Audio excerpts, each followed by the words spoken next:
Happy Friday, everyone. Welcome to this week's local SEO and marketing Q&A session here at Local Marketing Institute. My name's Eric Schoenfeld. I'm the founder of Local Marketing Institute. And I'd like to welcome my co-hosts, Ben Fisher and Jason Brown. How are you guys doing today? Hey, happy Friday, everybody. JB, how's Cali? Super hot. Super hot. Awesome. Well, we have a very full session today. We have lots of questions left over from last week. We've got some new questions coming in, tons of updates. This is going to be a fun session. Just a little bit of housekeeping before we go. If you want to reach and talk to Ben, just go check him out. Go to steadydemand.com or reach out to him at The Social Dude on Twitter. For Jason, you can find him at reviewfraud.org or at Kaiser Holiday on Twitter. And you can find me at localmarketinginstitute.com on your favorite platform near you. A couple of things. If you haven't yet joined our Facebook group, please do. And for those of you who are watching live on our Facebook group right now, hello. But this is rapidly growing. It's a very good community out there, and appreciate Jason, Ben, you being on there, and tons of other really smart marketing folks out there. And always check out our podcast. If you don't have time to attend the event live every Friday, we do make these available on our website and in our podcast. Just go to localmarketinginstitute.com and you can get more information there. So gents, lots going on here. Let me bring up the agenda for the day. Got something really important to say though first, Eric. Before we start, happy birthday. Well, thank you. Yes, it was my birthday earlier this week, and JB made sure to put that out into the group, and I greatly appreciate that. Thanks for all the well wishes. Seriously, everybody in the community made me feel incredibly special, and I'm very honored to be part of this. But I'll go ahead and share this with you because I wanted to share it with you anyway. I'm going to share with you what, as part of someone posted on my wall, probably one of my favorite photos of all time, and there you go. This is me and a very dear friend of mine, Mark Smith, who posted this. This was at a 70s party that we had at a friend's barn he has out there. So there we go. There's the only time you will see me in an afro wig. But boy, when they played Brick House, man, we were getting it on big time there. It was a lot of fun, a lot of fun. So just thought I'd throw that out there for you. We'll go on to some more actually interesting things here. If we ever do a LMI conference, you know what you're going to have to be dressed as, right? Got to have a 70s party if we're going to do it. I'm just saying. I mean, yeah, it can either be the best music ever or the worst music ever, depending on your perspective, I suppose. I dig it, though. I always liked funk. All right, let's dive in here. Tons of things to go through today. Let's start with some various updates here. Ben, I think you have an update about some Google My Business support. Yeah. So Google My Business support right now, you may have been noticing this. And basically what's happening is that when you submit a support ticket through Get Help, normally you would get a reply immediately with a case ID and steps that you can take to go ahead and kind of try and fix it. The issue. Well, that automated email is not coming right now, which can cause a lot of frustration because you have no idea, which ties into the secondary part of the problem. And that is both Jason and I and other people have noticed that basically it's taking anywhere from 3 to up to, I've seen 5 days to even get a response from Google. So again, even bigger, darker, blacker hole. However, we brought this up to Google this morning and they're going to investigate it. So relax, chill. Know that your stuff is probably getting through. However, I would recommend documenting whatever you submit just in case. And once you hit that submit screen, they actually give you the case ID. So write down that case ID, take the date, because emails are definitely not coming in. Fantastic point. Ben, does this have any impact at all that you've seen on the phone support that was recently reinstated? Or is it chat support? Chat support was recently reinstated. I don't think there's any issue with chat as far as that goes. This is restricted to email. Gotcha. Okay. Because I remember we mentioned last week that they had reinstated other support options other than just email. Yeah. Okay. JB, got a good one for you here. There's apparently Google's continuing kind of its review enhancement, and now they've rolled out some new things for restaurants. I got a little screenshot for you here. Want to talk about this a little bit? Yeah, I mean, sure. As we know, Google is always doing testing on review attributes. So, we've seen, the first iteration where it was asking about, quality of service. Then we started seeing review attributes when it came to service businesses, plumbers. Did you use this company? What services did you hire them for? Now we're seeing the same types of attributes when it comes to restaurants. Was it pickup, delivery, takeout, food type, price value? So, how this is going to surface with Google, who knows? But, Google is definitely always about, collecting data and trying to get as much data collection as possible. Is this just going to be for a Google side, or is this going to be an impact on businesses? Will remain to be seen. Jason, do you think that these are kind of attributes they're using to help sort reviews, or these are attributes that they may take into account as kind of user suggested attributes for the listing in general? Not sure. I mean, we haven't seen anything really, truly, happen with what we've seen, before. We do know that, reviews, do get clustered in groups, so, you'll be able to see, 17 reviews mention professionalism, 17 reviews mention service, so, we've seen that, but it's too early to tell, but I haven't seen anything that's shown me that this has had any impact on reviews or rankings or services. Okay. Anyway, no big deal. Just want to make sure you guys were aware of this change in case you saw it out in the wild. Next thing I wanted to update you was a GMB post study done by our friends out at Sterling Sky. Ben, you want to talk a little bit about the high level of this? Absolutely. So as far as this goes, this is a great study. We mentioned this, about a week or so ago, actually. We did, yeah. And so here it is. I love it when anybody, especially Sterling Sky, goes ahead and does a case study, right? It kind of brings to mind a couple of different things. Number one is that, even though somebody has done a case study, test yourself, right? Because, there are other variables at play, but you should absolutely test it yourself. But if we look at this, the data here is very interesting, about the number of clicks, about the post types, about when to use certain types of posts. So if you're just getting started with GMB, or if you're just starting up your GMB, take this information and try it and play with it. It'll give you a good direction to get started with, and then, absolutely go ahead and test these things. Just make sure it's working for you, because it does depend on the image and the copy and all of that too. That is big. I mean, to me, take these here, and I want to also point out a couple of thoughts here. If you look at like the clicks and the click rates on these, I mean, we're not talking ginormous differences per se. There's some differences here. Certainly offers seem to perform the best overall in terms of which I think kind of makes sense. But the other thing I thought was a really important one was the importance of using titles. Mm-hmm. That had a very significant impact on that. So those are the two big ones here that I saw out of that study. JB, anything else you want to add?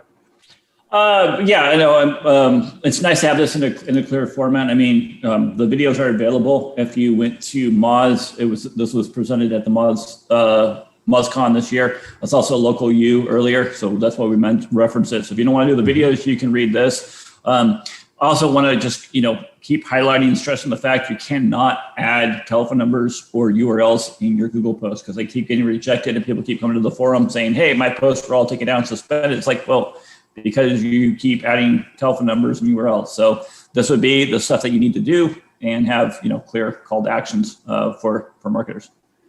I want to add one last thing on that, because I don't think we've actually mentioned this before with posts. If you keep getting your posts rejected, don't keep posting them. Try to find out what's wrong. You could get suspended. Yeah. If you're getting rejected, you're doing something wrong. Figure out what it is and make some changes. Yeah, either a Google My Business suspension, or you could lose the ability to continue doing Google posts because you keep getting suspended. Yep. Yeah, Ben, there was a great follow-up quick question in the chat from Tricia. Are titles only for event posts? Titles, okay, so titles are for event posts. However, when you're formatting your posts, pay attention to the first 80 characters because those will serve as the first line if you're doing the update, which does equal a title, by the way. Gotcha. Is it not for update posts? There's no like specific bold like what you see there. Right. Are you prepared for summer? That's all. Mostly events. Okay. Yeah. Okay. All right. Let's move right along here. JB, you had an update on the 3-pack test here that Google's doing. Yeah, I hate to always sound like a broken record, but as we know about Google, Google's always testing. So they're A/B testing this, that, the other. So this is kind of what we're seeing right now with restaurants near me. We definitely saw it saw it yesterday.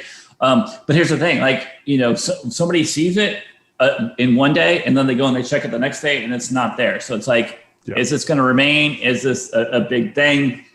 Look, Google, like I keep saying, Google wants as much data as possible. So, right now it's kind of interesting how they're laying out the map, but it could just be here today, gone tomorrow as Google does. I want to make a quick comment about this because you're going to see tests all over the place, different layouts, different placements, different numbers of listings, all this stuff. Google's constantly testing that. Guys, it's good to keep an eye on this stuff and what's happening. But at the end of the day, I want us all to ask the question, does this change what I should be doing? If it doesn't change what you or potentially your clients should be doing, don't worry so much about it. Be aware of it, but don't worry about it. Because to try to keep up with all these various tests that you may see in the wild will drive you insane. At the end of the day, look about it and say, does this actually change anything that I or my business or my clients need to do? And those are the ones you want to pay attention to. That's my thoughts on that one there. Okay, I want to give you a quick other update here on Facebook. If you log into your Facebook page for your business, you are going to see a major push for WhatsApp. Facebook is making a huge push right now to get businesses on WhatsApp. And on the app, it's actually really hard to get by it, but you can decline it and get out of it if you're not ready to go down that route. I'm personally not a big WhatsApp fan. Other folks are. In other places of the world, WhatsApp is a bigger issue. So just be attention. Nothing huge to make that you have to do here, but I wanted to make you aware of this big push. You will probably see this the first time you log into your Facebook page here in the next while. So that's a quick update on that. The other one I want to go into, though, as far as an update that I wanted to dive into, remember we talked about Apple Maps a couple weeks ago? Well, guess what? An error occurred. And here I thought I had my it probably logged me out because I hadn't been there for a minute. So there you go, Apple Maps. There you go, Apple Maps. There is a huge error happening right now, at least on Eric's screen. Huge error. That is hilarious. Yes. We are live, folks. We are definitely live. Okay. Yes. Apple Maps Connect is now Apple Business Register. Let's go ahead and sign in since it signed me out. Can we just say something? That's a horrible name. Business Register? Well, I don't know. Google My Business. Business profile? Google My Business wasn't also my favorite either. Oh, man. What's funny is, though, it was Google Places a long time ago, right? Yes, it was. Yep. And now it's Bing Places, and now, it's Apple Places on Maps. Anyway, let me give you a quick overview of this. We're not going to have time to dive real deep. We're doing an analysis of this, and we're going to release an update to this guide we have here on Apple Maps. So we're going to be completely revamping this here very soon. It's too bad because I just did a big presentation on Apple Maps on the old interface, and now we're going to have a new one here. I'm going to put the link to this article in here. We're going to be updating this article here in the next couple of weeks. But let me give you a quick overview as far as what you can find in here. First of all, it's not just managing your business. These are all kind of business services that you can now manage on Apple Maps. So health records. If you do this, you can now actually have your business found in the health app. And then you can even enable health records if you're doing with that. Places on maps, indoor maps. If you have indoor maps for buildings or facilities, you can now have those show in Apple Maps. You can add that service. Business messaging, messaging service providers, business accounts for messages. We haven't played with this too much yet. If you have a public Wi-Fi network, you can register that, and it's easier for Apple users to get on your Wi-Fi network when they come into your place of business now. And then obviously locations, brands and managing that, and then team members. These are all kind of the services that you can enable, and you'll see them managing them over here. I have not set all this up yet. It's just a test account. We haven't configured this, but you can set up your organization here.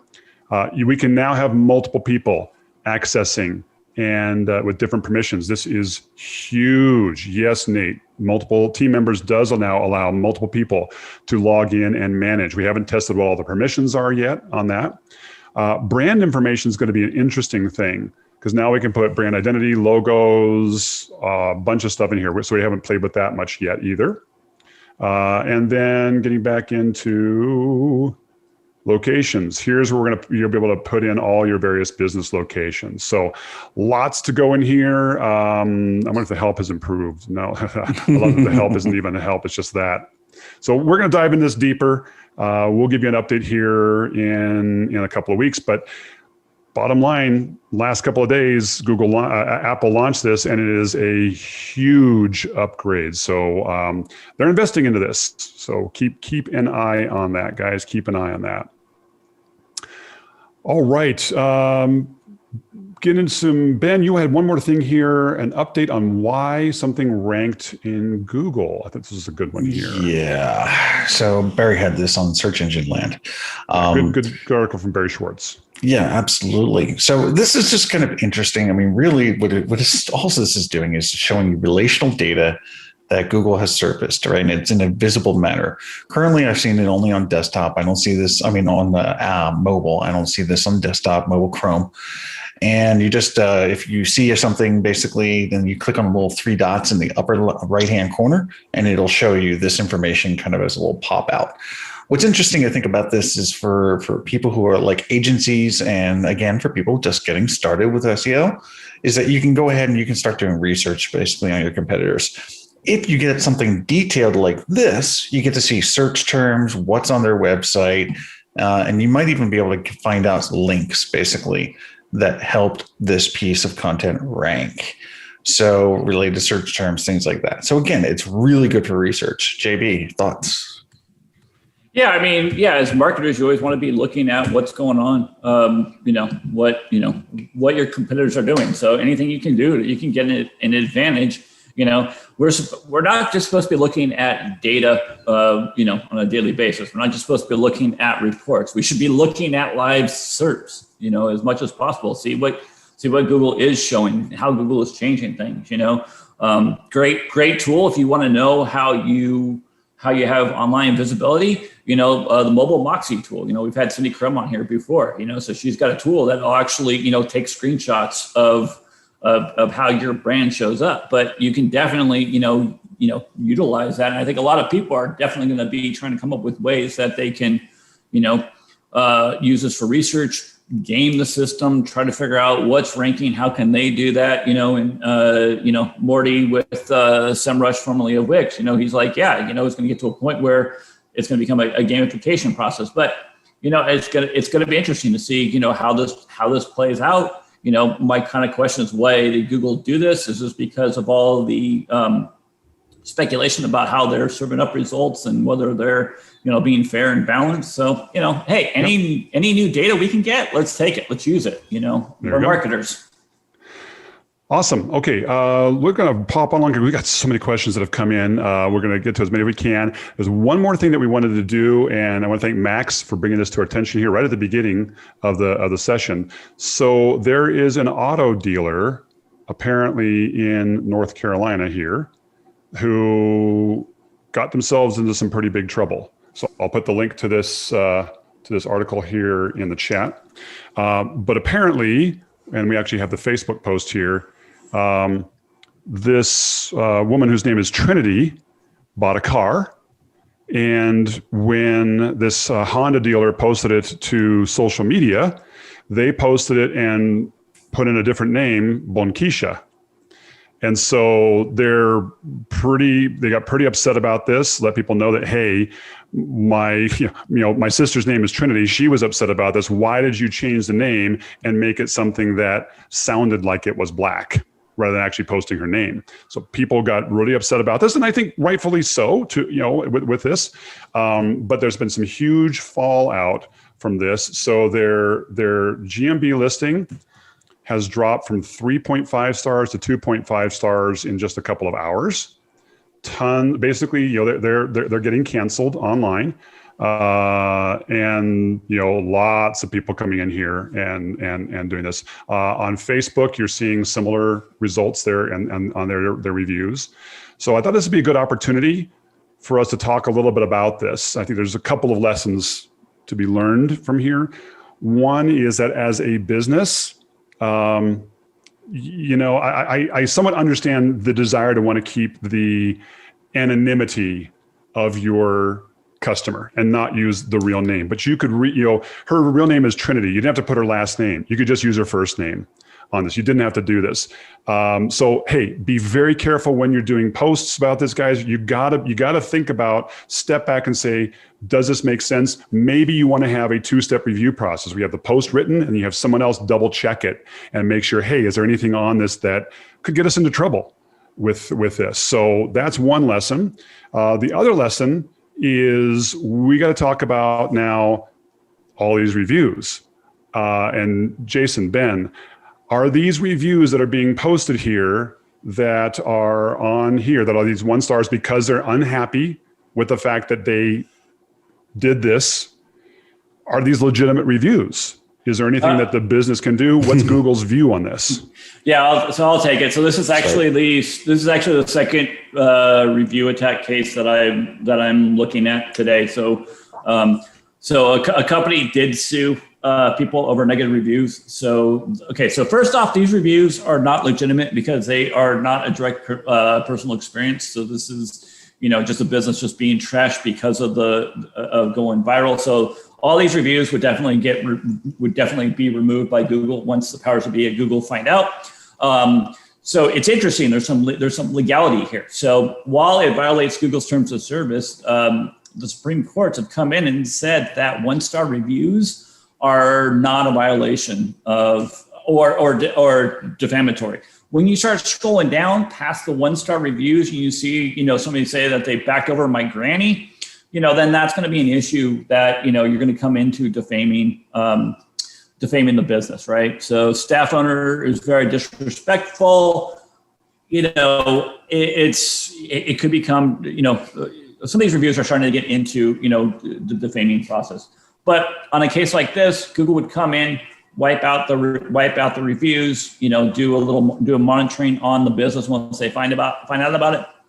But the statute of limitations on a review attack, when a business goes viral like this, especially in a highly sensitive environment, this could be a Dr. Walter Palmer, where this could keep getting revisited every few months, and people could still be leaving negative reviews. There's not always a statute of limitations for bad press or bad sentiment or business going viral, unlike the Stoneworks where they fired that employee because he did the Emo meme, boss makes $1, I make a dime. That's why I poop on the company time, right? So that business has not been attacked since then. Other businesses, they will still keep popping up. So that's the things you always want to be very careful about. Hopefully this business takes down the post, they apologize, they do the right thing.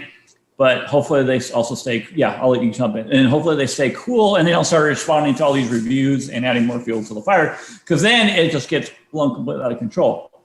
There was a business I looked at last week where they basically just told everybody to go F off in the review replies, which added more fuel to the fire. And, and it definitely did not make matters better, as they were being called racist and they started calling people dogs and all sorts of insults. So you gotta really think when it comes to, to your brand, because now your brand could be completely torched and other competitors are going to leapfrog this company. So I'll just jump in here really quick, Eric, and I want to talk about kind of how we look at this from the GMB side and what you can do, basically. First of all, Max, thank you for letting us know about this. As soon as you let us know about this, you gave us the information that we needed. So JB is going to go ahead and raise this to Google My Business. And what we call this getting red henned in a sense, right? So if you remember back in the day, red hen, that was, I forget who it was, Sarah Huckabee. Sarah Huckabee Sanders. Yep. Yeah. She basically raised a stink, and then all of a sudden this company got bombarded with reviews. Basically, the place was called the Red Hen. And it doesn't matter what we think about the situation, but our job is to help protect businesses. So what should you do in this kind of situation? In this kind of situation, if you see another business or it's your business that's getting this kind of an attack, do come to the Google My Business community. Do put in your subject when you're submitting a new ticket. Make sure that you put in that you are under a review attack. Now, this is different than just getting 5 or 6 reviews from a competitor. This is a sustained attack from something. In this case, a social media post and a news item. So what you need to do is you need to give us a link to your listing or the listing, give us a link to the news item, and try and give us a link to what sparked it off. All of these things are important. Why? Google's going to look at those timestamps and they're going to say, okay, anything from this point forward, we need to go ahead and get rid of for right now. And then what they do is they put down what's called a spam lock, basically on the listing, which is where they will stop new reviews from being able to be posted for a period of time. And then like Jason was saying, then they go ahead and they monitor from there on out. So you're doing a great service, by the way, when you report this information, because we can't be everywhere. So that's all I wanted to say. Yep. A couple of quick questions here. First of all, I want to just clarify. I'll speak for me. I'm pretty sure I speak for you, Jen, and Ben, and Jason. We don't at all agree with what Lumberton Honda did. That was flat out stupid. That being said, what the point of Google My Business reviews is for customers who have actually done business with that company to rate the experience with that company. If this is a bunch of people who are understandably upset with Lumberton Honda, but they're leaving reviews that are basically illegitimate. And so that's what's going on. That's the point here. I want to make absolutely clear we are in no way endorsing what Lumberton Honda did and trying to give them an out on this. But I want to be very, very clear about what's going on here. There was a good question, though, asked by Nate in the chat here. And it said, hey, there's a bunch of 1-star reviews that have no text on them. I want to clarify here. If there's a 1-star review with no written content, is that untouchable because Google no longer knows the context of that negative score? Not in this case, because this is a case where they've gone viral. So because they've gone viral, you can look. There's a bad connotation that Google will never take down 1-star reviews. If you can actually show why these 1-star reviews all need to get taken down because they're all coming in as part of an attack, Google will take them down. If it's a competitor that's telling people to leave negative reviews and people are hitting with 1 stars or they go viral on TikTok, I mean, we've seen it. We've seen it all. We've handled cases like this before. Ben raised an issue last week over a business that he didn't agree with what they were doing, but they were getting attacked. We all jumped in. At first, Google looked at the reviews, but then Google realized that the business itself actually wasn't eligible for GMB, so they removed it, right? Boom, nuked. Yeah. Well, there's that. So yeah. Karma. So look. Anybody wants to dump on Lumberton Honda, you can do that, right? You can talk about it on social media. You can share. You can write a blog post. What you cannot do, You cannot go to Facebook, Google page, their Yelp listing, any online service where they are eligible for reviews and just start leaving reviews, because that violates the terms of service because it's not a direct personal consumer experience. Let's stay on this reviews thing because there are also personally. Well, and not Jason, to mention, there's some really good points here. I mean, so and I do want to answer the question though. But the other point is that, okay, you got to think about this. If you're on the other end where you're leaving these reviews, you are actually going to open yourself up to some legal consequences. So Lumberton Honda, for instance, and I'm not saying they should do this but they can do this. they can go ahead and subpoena Google and say, I want the identities of every single person who actually left these reviews. They would be able to find probably a lawyer that would probably be able to compel Google to give that information up. Well, especially when the reviews are kind of posing as semi-legitimate. Yeah, exactly. This one here didn't just comment on the issue, but came in and actually said, hey, their employees almost ran me over and they called me a slur because I'm Mexican. Right. That's defamation. That's not oh shoot, what am I want to say? Yeah, or like this one here. This is detailed. I went to get a new Honda Civic. Once the payment was made on my new car, I was tripping one of the salesmen with a fall. I snapped my neck and been paralyzed. They just swept me away. I mean, now granted, you could say it was done tongue in cheek, but man. No, there's one in there about a dead body being in a car. Yeah. I mean, come on, that is slander. Right. It doesn't, anyway, it's very a mess. Low class. It's a mess. It's a mess. So bottom line, but to answer your question, if there are other circumstances where a 1-star review with no content can be removed, especially if like they find us connected to a link farm or things like that. There are other things that can indeed do that. Stephen commented, I've got a client who got a bad review because they called, didn't like the price. They never came in or purchased, but then wrote a review that it was a scam. Is that a legitimate customer review? That's an experience. Right. Right. Stephen, that's a legitimate customer experience. Even though they weren't a customer, it was an experience that they felt that, hey, these guys were overpriced and they wrote a review about it. And they don't have to buy from the company to leave a review. That's my point. And Stephen gave a sad face, but here's the problem. They had every single intention to order from that company when they called and they got information. So they actually had a direct response with the business. That is now a personal experience. And I've said this at every time I can. I went to a business, their hours were posted online that they opened at 8:30.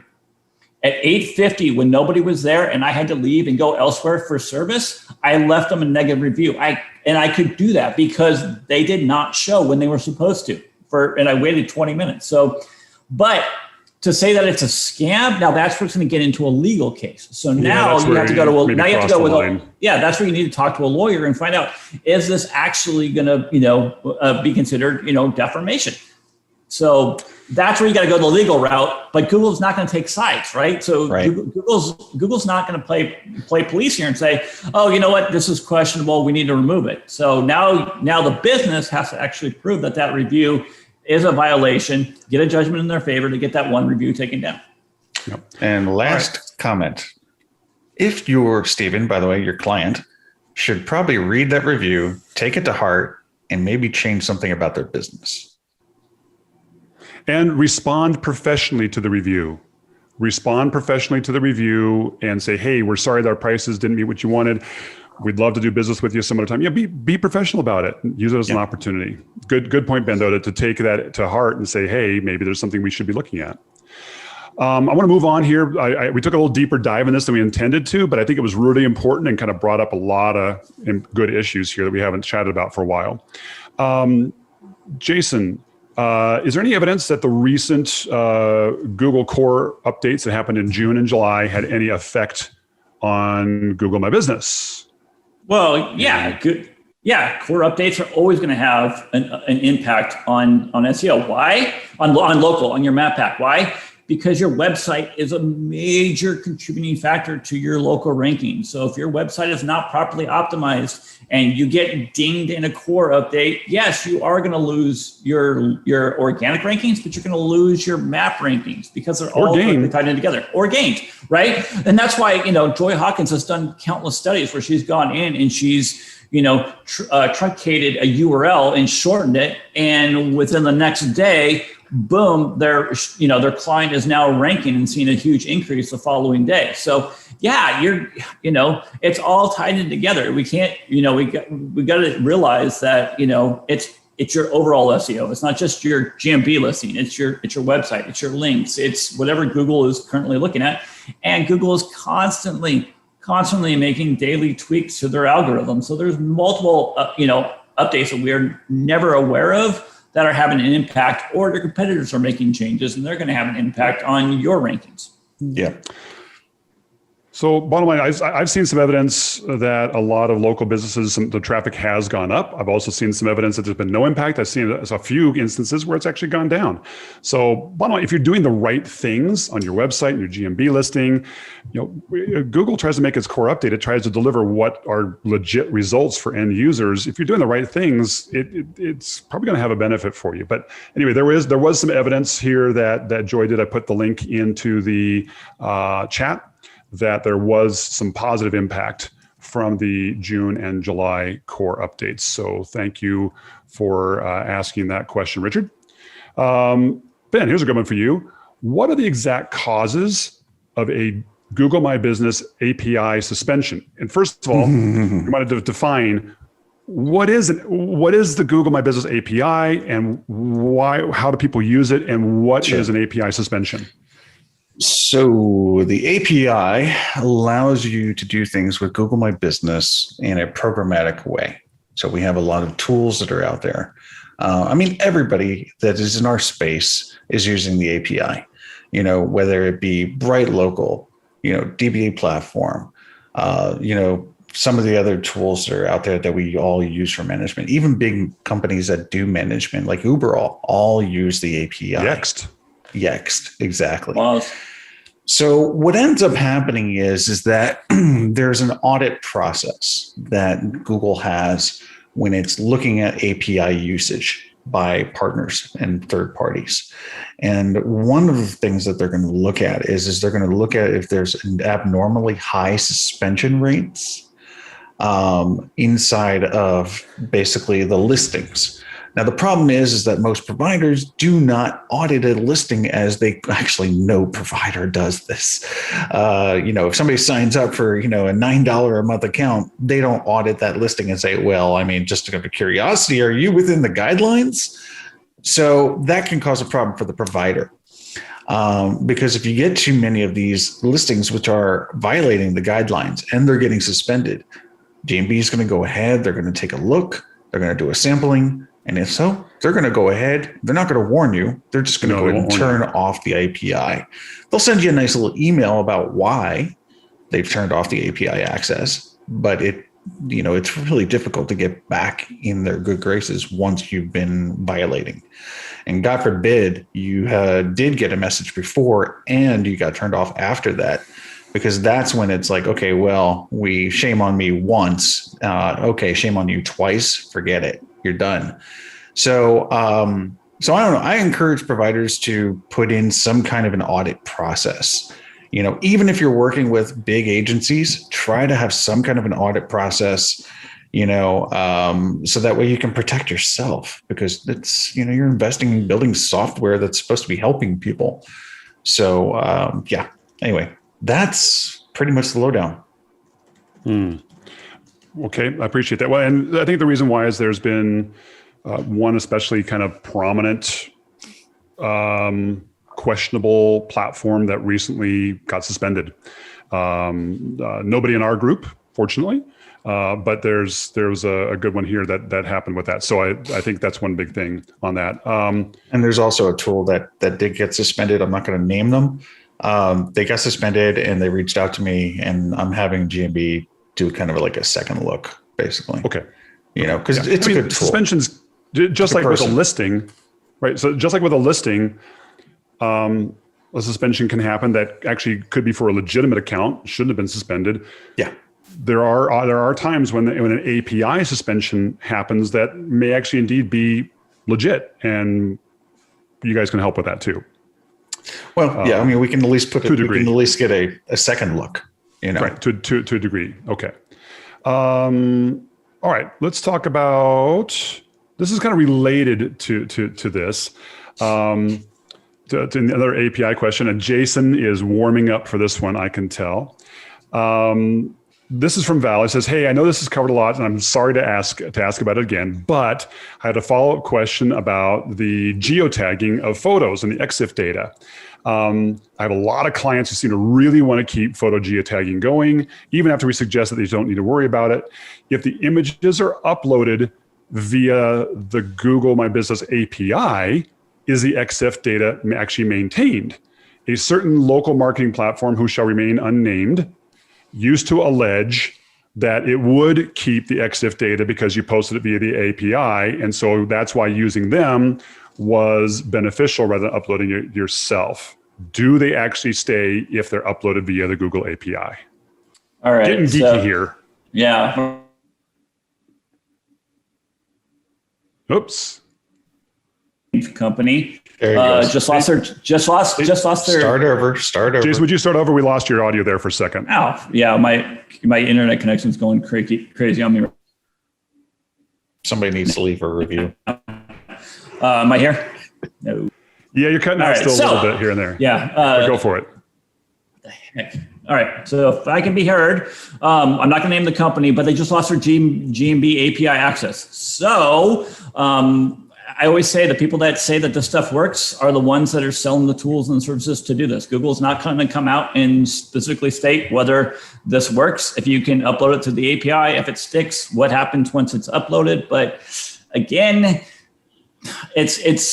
we haven't seen studies. Look, Joy Hawkins is going to do her local U presentation about all the studies she's done on this one. She's done extensive studies because this is just something that just will not die. So let's wait till August 31st, sign up for a local U. Let's watch Joy's presentation or wait for her to do her blog post breakdown on it. But that's what I want everybody to look at. But again, I would focus on anything else. I mean, any way that you can get your customers to upload reviews and photos, I think it's going to give you a much better bang for your buck than trying to fool the algorithms in Google. Yeah, and by the way, the short answer is no. Even if you're using the API, it's not preserved. So we put this out here. I'll put this in the chat yet again because I think it's important to keep reiterating this. We talked about geotagging photos. Guys, if you're uploading photos to your GMB listing, Google already knows the business it's associated with. So we talked about it out here. I don't care what's the API. I don't care whether it's direct. Don't do it. And by the way, the companies who are still pitching this are oftentimes the ones that are indeed getting in trouble, as you said, Jason. So we'll leave that from there. All right, let's tackle another one here. I'll tackle this one here. This is from Scott. Scott asks, does using hashtags such as, hash mechanic near me, hash doctor near me, in Facebook or Instagram posts, is that considered gaming the system? Could that lead to account suspension? I'm seeing this more frequently now.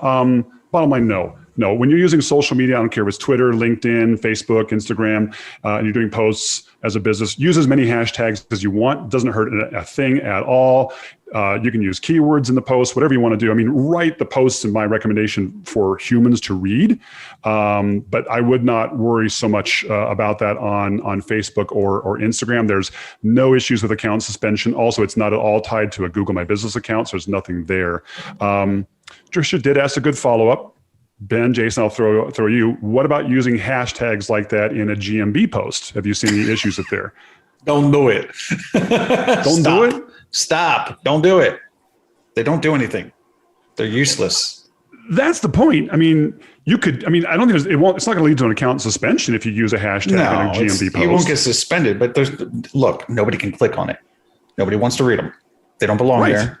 It's business, not social media. Right. Exactly.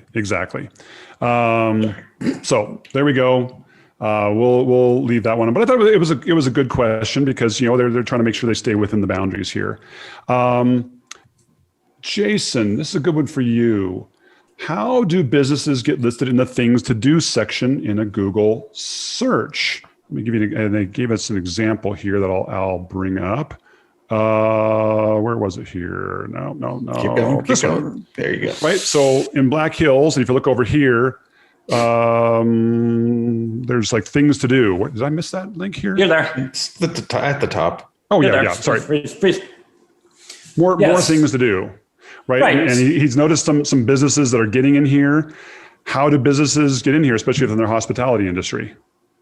Yeah, so this is going to be, auto pulled in by Google. So it's going to be dependent on how well your overall SEO is. So are you using schema markup?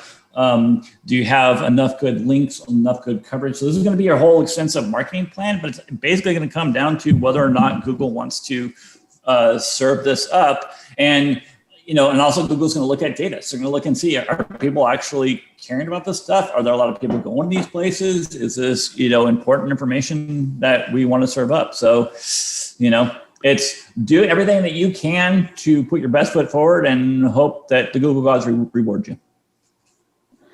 Yeah. And on that point too, it's like, if you notice, like in this case, probably a lot of information is being tied together with Wikipedia because these are all kind of local attractions, right? But like Jason's saying, is make sure your website's up to date, make sure you've got everything related. Google has to tie all these little dots together in a sense, right? And that is going to give them a ton of information. So get articles written about you, things like that. It's all about just good SEO, like Jason was saying. Yeah. Bottom line, there's nothing you can do specifically on a GMB listing to get into here. But the better you can position your business and the better all the things we've talked about with your website and your GMB listing, hey, it's likely to come in here. But they also talk about it. They're going to actually look at data that they're collecting from all the cell phones that are out there in these areas. So no, there's nothing you can specifically do to get yourself listed in here. Good question though. Real quick. Yeah. The Honda place, yes, they are review gating, but they're not review gating and asking people to leave reviews on Google. So it's just Facebook and other car dealership sites, which is still sketch. Oh yeah, we had a chat comment come in that said, hey, that Honda place with the bad reviews, they're also review gating. They are asking for good or bad reviews, but if you do leave a good review, if you had a good experience, they're not then asking you to leave a review on GMB, so they're not violating Google's guidelines in that case, right? Right, exactly. Okay. Ben, great question for you. Are there any tips that you have for fixing Google My Business directions that don't get you directly to the actual pin? This is from Jose. Yeah. So Jose, what you need to do is, this is actually not a Google My Business issue. This is actually a Google Maps issue. So where you need to go to is support.google.com/maps.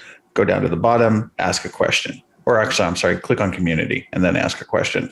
Now, when you get in there, what you need to provide, and you just prepare this beforehand, is you basically need to show where your access point is. Your access point is basically where the pin is, but where directions are actually leading to, okay, and where it should be. Now, what you do is you go into the Chrome URL and you just grab the coordinates from the directions as to the proper and what is the improper access points.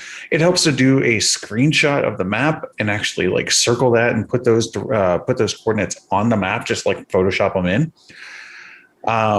Now, once you've done that, the next thing that you need to do is you need to go ahead and click send feedback first. Okay. On the listing. No, not on maps. This is a maps issue. It's not a GMB issue. Sorry. I meant to say maps. Yeah. That's right. So yeah, like if just go to maps.google.com and pick any business and we can see this stuff. So you click send feedback first, and they have basically Google Maps has to have a chance to fix the issue. And once they come back, if you're not satisfied, then you go to the community with all of this information. So it's not the suggest and edit. Where's the send feedback? I'm sorry, I forgot. Send feedback. Let's see. Gosh, I think you can't see it. It's down at the bottom. Oh, that's why. There's suggest and edit. No. Don't bottom, like to your right. Yeah, all the way down. Like I can't see it on your screen. Oh, there it is. Oh man, it's this little bitty link way down here in the bottom right-hand corner. Yeah. You can't see it on your screen though. Wow. But anyway, okay, so it's the little bitty link down in the bottom right-hand corner over here. Literally a little link. Exactly. So, wrong information would be what it is, by the way. And then if you look at the top, by the way, next to where it says High Hops Brewery, you see at 40.5039.407. That's your longitude and your latitude right there. So that's the information we need. And actually to the 6 is where it is. Right there. Yeah, there you go. So there's 2 sets, longitude, latitude. But then you just come to the Google Maps forum, and then a PE can go ahead and, if you've provided the right information and a screenshot of your ticket, then they can go ahead and escalate to Google to fix the access points. Makes sense. So, and I'm embarrassed because I haven't done this in a long time, these edits, but I think it's important to understand the difference between submitting feedback to Google My Business and getting help from the Google My Business community, and submitting feedback to Google Maps and getting help from the Google Maps community. Because even though they're related, they're two different things. Google My Business is the information about the business. Google Maps is the accuracy of the mapping data and directions and things like that, right? So you got to make sure that you're knowing which of these you want to update.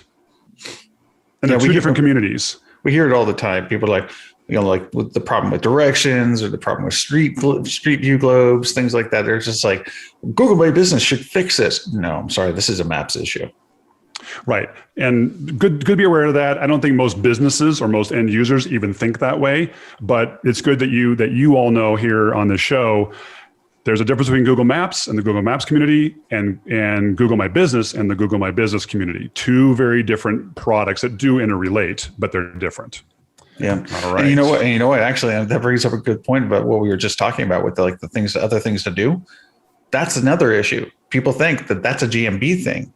That's a search thing, actually. A lot of these features that you see out there are search features, not GMB features. Even when you see information like founder being pulled into a knowledge panel, that's a search issue, not a GMB issue. GMB is just scraping that information. Yep. All right.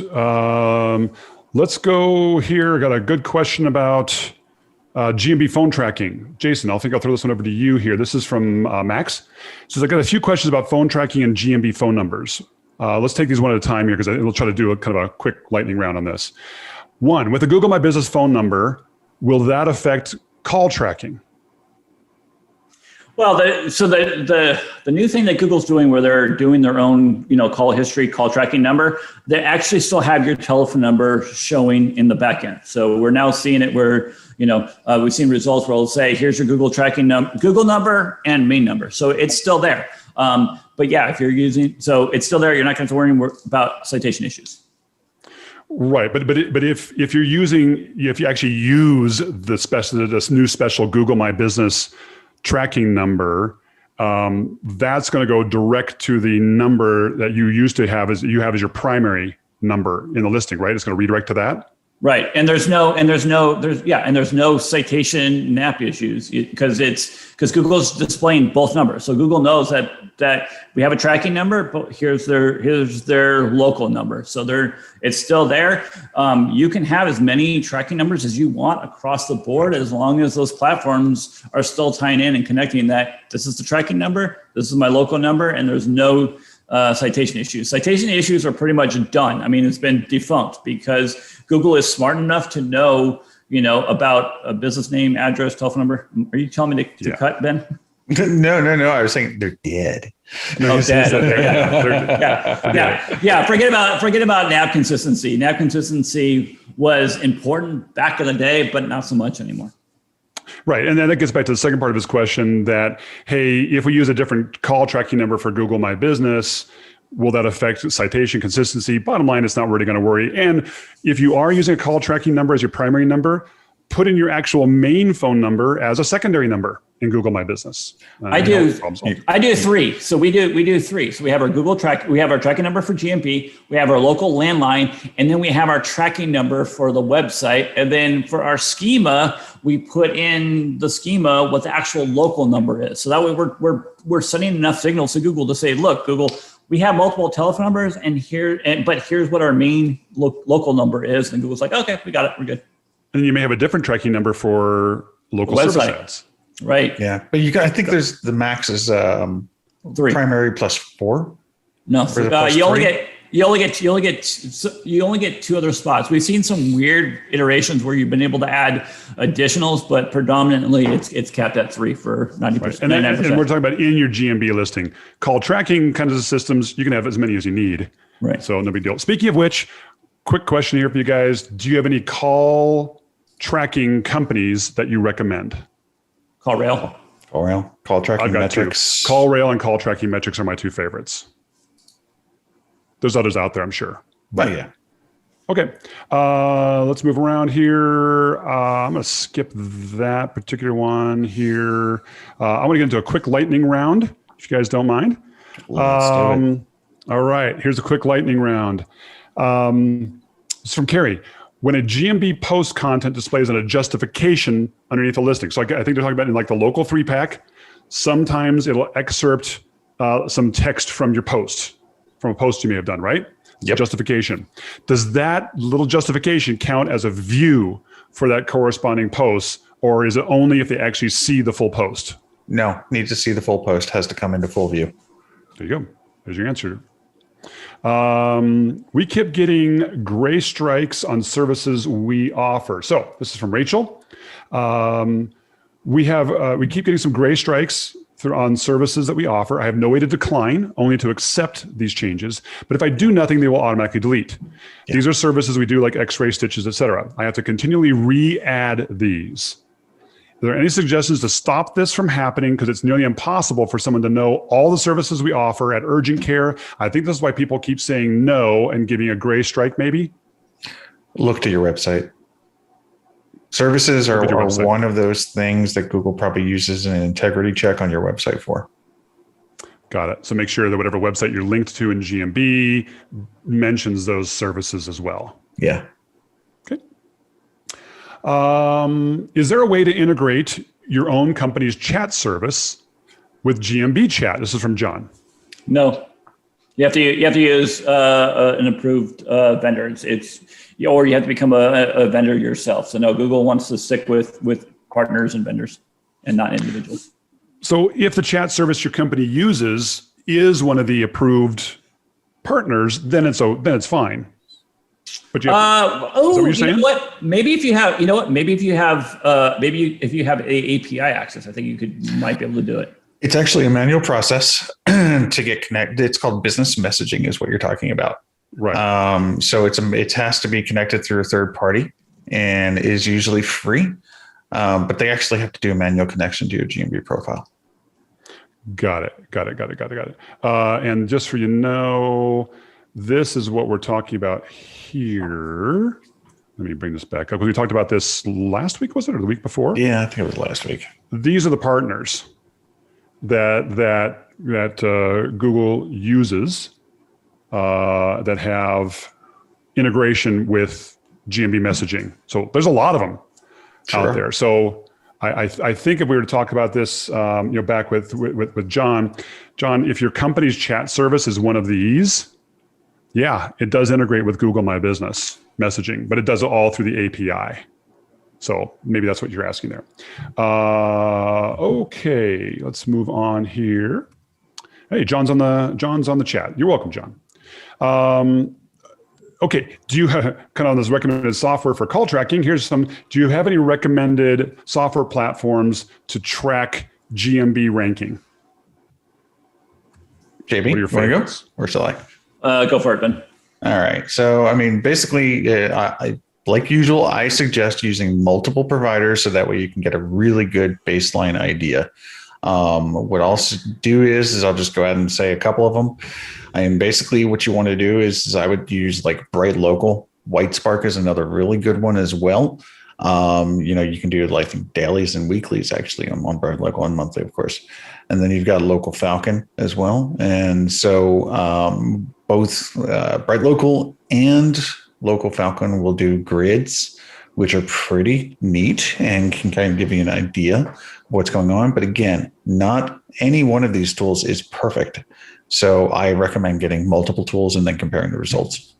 Yeah, I do Bright Local for client reporting and Places Scouts for spam fighting, but I put those two together and that's my 1-2 punch combo. Right. For those of you who don't know what we're talking about the grids. It's one thing to just have a location, but I just took this quick screenshot. This is what we're talking about, like the grid reporting, because your position in Google My Business varies so drastically upon the geographic location of the person searching. So these little tools will help show you, kind of, hey, they rank 6th here, but they rank 1st here, they rank 3rd here, they rank 10th here, right? So just a little quick little thing on what we're talking about. We're talking about the grid tracking. So hopefully that helps. Places Scout, Local Falcon, Bright Local. Does Whitespark have the grid tracking? Not yet.